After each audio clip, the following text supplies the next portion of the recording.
bom dia a todos os meus prezados alunos, prezados seguidores, a todos que sempre estão participando de nossas aulas, participando dos nossos diálogos aqui nesse canal filosófico, o canal de hermenêutica, ser e interpretação.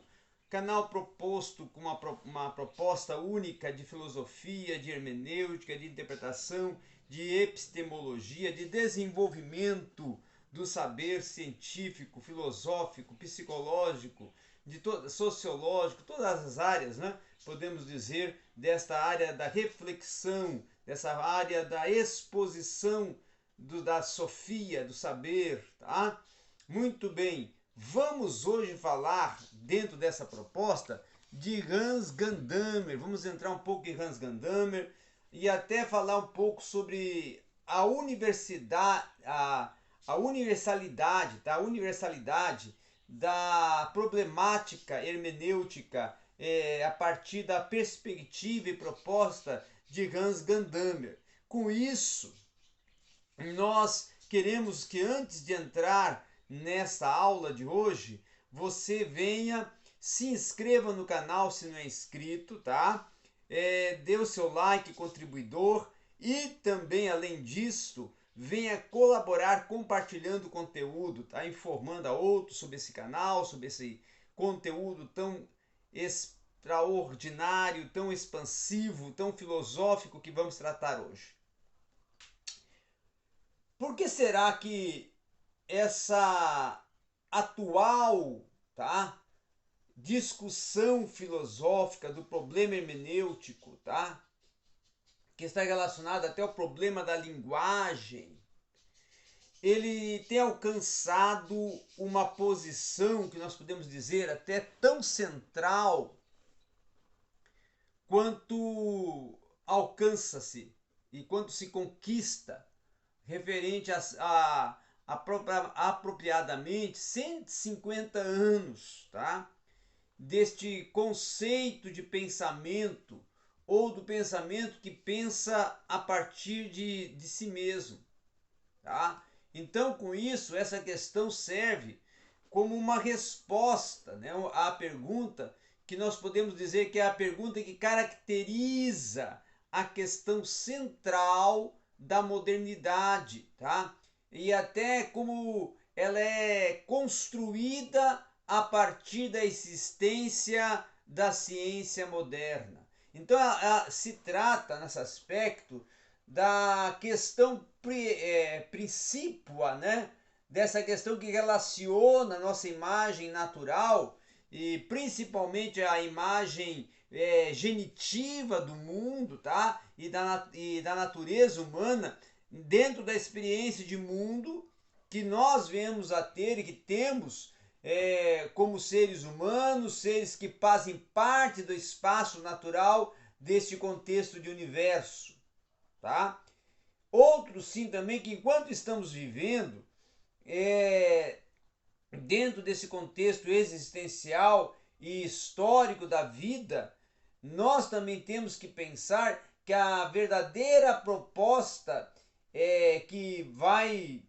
defender então nisto o Hans Gadamer é justamente a construção de uma vida e a construção de um destino, de um propósito e de uma história e de uma autoridade intocável, anônima, construída a partir da existência do ser, tá? Então a verdadeira tarefa da filosofia para Hans Gadamer justamente vai ser conciliar essa nova investida do saber fazer e do poder fazer com todo de nossa experiência humana, ou seja, com todo o contexto, a globalização, a amplitude existencial humana. Outro sim também que nós temos que colocar, que isso vai manifestar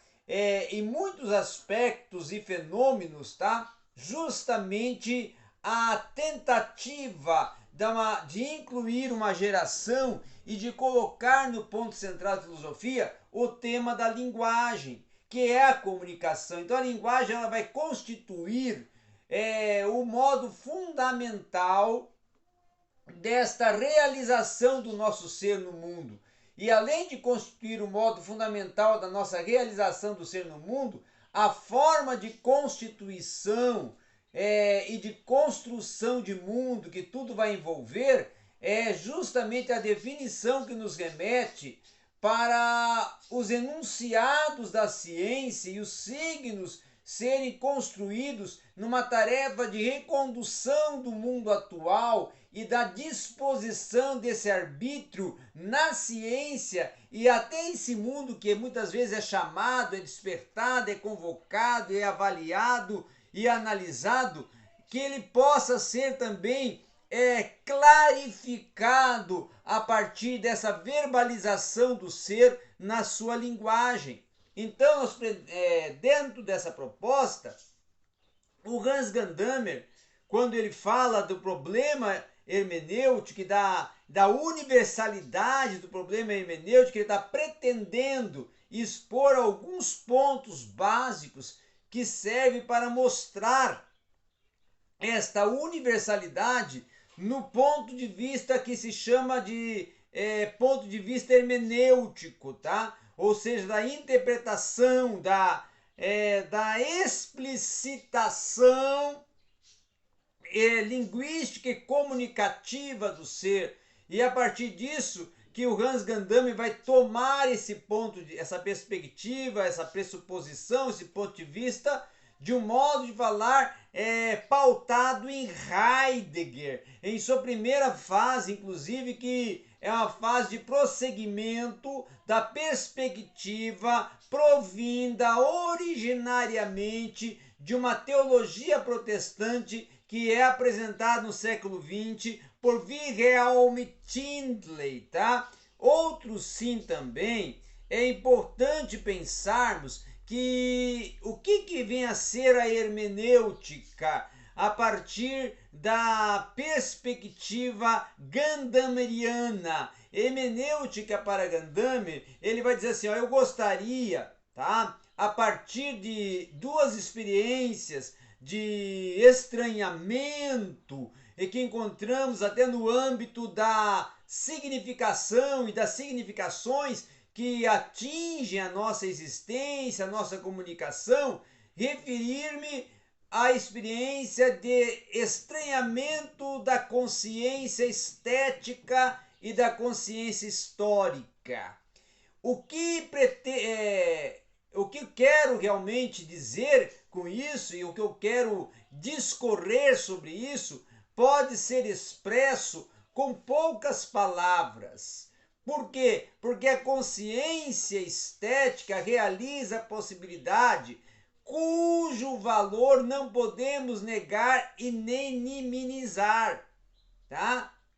Outro sim também, não se pode relacionar a qualidade de uma obra com a arte de forma crítica ou até afirmativa, mas isso irá significar que o que decide sobre a força enunciativa a validade do que assim julgamos. E é em última análise, em última instância, que nosso próprio juízo, aquilo que se recusa, não tem nada a nos dizer, ou então recusa a partir de uma justiça que não tem nada a compor, a construir. E é isto que caracteriza essa relação com a arte. É isso que esse sentido amplo da palavra, como mostra Hegel e como também abarca todo um mundo religioso, um mundo greco-pagão, enquanto arte e religião como modo de experimentar até o divino, tá? Até o sagrado, na resposta justamente dentro da alienação de um objeto de julgamento estético e também que venha a perceber a autoridade originária e a autoridade até inquestionável. Nesse sentido, é que é preciso reconhecer que o mundo da tradição artística, a extraordinária simultaneidade com tantos mundos humanos, ela é proporcionada pela arte e para nós ela muitas das vezes também ela se torna um objeto de aceitação ou até de reconstrução e também de simultaneidade livre do ser, tá? Então, ao contrário do que muitas vezes nós podemos pensar ou do que vem a se apoderar, é preciso ver que essa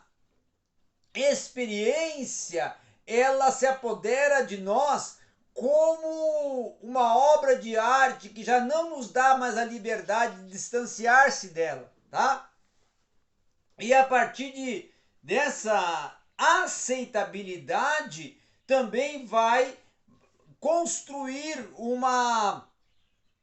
proposta de uma perspectiva em que atravessa-se toda a existência e consciência no aspecto não só estético, de beleza, de construção de mundo, de visualização, de imagens, de signos, mas também a consciência secundária que, frente a essa imediata pretensão da verdade, ela provém de uma obra de arte, porque a partir do visualizar o belo começa a se construir o verdadeiro, começa a se construir o científico, e é nesse sentido que vai se julgar, vai se fazer um crivo a partir de um ponto de vista em que a qualidade estética vai nos deixar de lado alguma outra até coisa em que nos atinge muito mais no aspecto íntimo dessa alienação ao juízo estético e instalando-se sempre que alguém subtrai de uma forma até negligente, quando ele não atende o apelo imediato ao que está proposto, ao que está atingindo e ao que até está concedendo numa proposta estética e numa proposta de soberania estética, tá? Então o Hans Gadamer também vai dizer que a segunda forma de experiência é a alienação. Alienação que inclusive ele chama de consciência histórica, tá? E quando o Hans Gadamer está falando de consciência histórica, ele está falando de uma proposta em que essa esplêndida obra de arte ela vai se formar lentamente nesta autocrítica da recepção dos testemunhos da vida passada.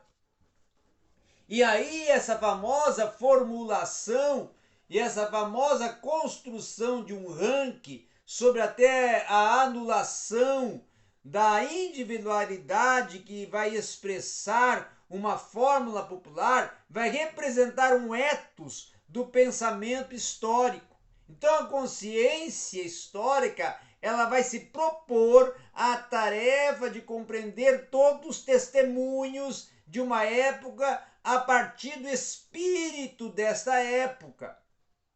desvinculando inclusive essa questão de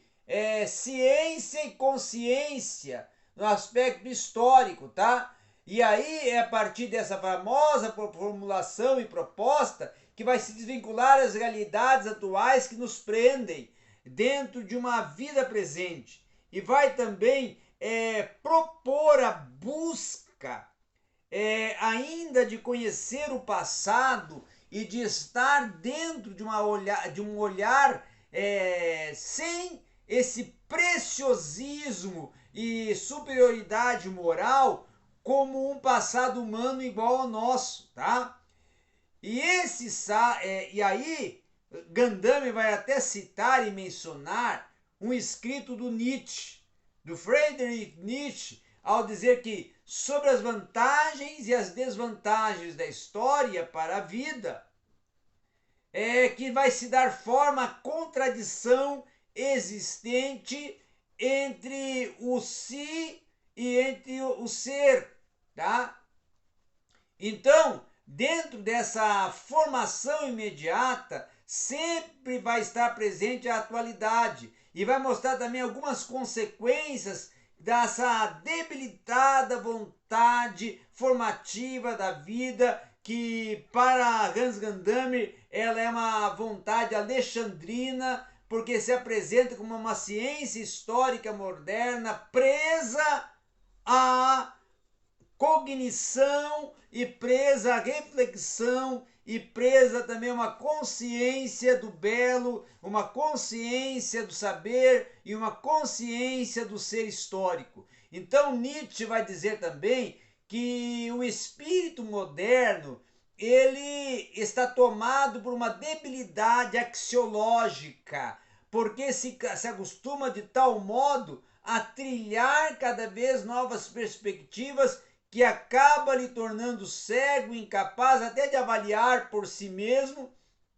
e de tomar uma posição frente ao ser e remetido com a consciência que apresenta essa cegueira axiológica do objetivismo histórico que vai remeter a um conflito entre o mundo histórico, que é um mundo alienado, e as forças vitais da atualidade. Então, o próprio Friedrich Nietzsche vai também defender que o testemunho estático, tá? Ele propõe uma experiência histórica que, ao fazer isso, vai impressionar a consciência com uma pretensão de propor e apresentar uma objetividade histórica acometida de dificuldades que são características dos óbvios da nossa experiência científica. E a partir disso, que essa autoanulação, essa autoconstrução e essa autoindividualidade de uma espécie começa a construir as suas tendências culturais, suas tendências políticas, as suas tendências sociais e as suas manifestações fenomênicas a partir da sua formação de pensamento, de construção de linguagem, de construção de visualização de mundo, a partir do que ela remete ser construtivo e desconstrutivo nessa consciência formativa da historicidade e da estética do ser. Também podemos dizer que esse desenvolvimento da consciência hermenêutica, até com uma possibilidade mais abrangente, como até um contraponto, essa consciência estética e essa consciência histórica, ela se torna um imediatismo quando ela busca superar a redução teórica científica, que vai sofrer o que chamamos até tradicionalmente de ciência hermenêutica pela sua inserção na ideia moderna de ciência e na hermenêutica proposta até pelo próprio Schleiermacher, que vai fazer ouvir a voz do romantismo histórico quando os interesses do Schleiermacher, na verdade, era a medida da teoria geral da compreensão na sua hermenêutica geral, na sua hermenêutica que visualizava o todo. Então, essa proposta para Gadamer, ela evoca um fragmento da experiência vital, porque ela começa a propor uma compreensão a partir do mau entendimento do eu, tu e do ser e o outro ser, tá? Como é uma visão de Martin Buber. Então a ciência hermenêutica quer nos fazer crer o que o texto ou que a proposta textual ela compreende a partir do que é estranho ou de algo que é estranho e que tenta se descobrir a partir da interpretação e da indução dos mal entendidos e da construção de uma metodologia capaz de trazer a lume o que está descortinado, do que está também, e descortinar esse algo que está descortinado a partir das possibilidades dessa obscuridade em que ele esteve no enclausuramento do seu propósito de texto e do seu propósito de pensamento e de produção científica. Então é essa a grande problemática desta questionabilidade hermenêutica na universalidade linguística e nessa universalidade que propõe a interpretação e que propõe a explicitação e a construção do entendimento da linguagem, do pensamento e da formulação do conceito a partir do cientista e daquele que está conceituando algo a partir da sua historicidade e a partir da sua experiencialidade empírica. E era isso que nós tínhamos para hoje, aqui no seu canal Hermenêutica Ser Interpretação, um canal de filosofia.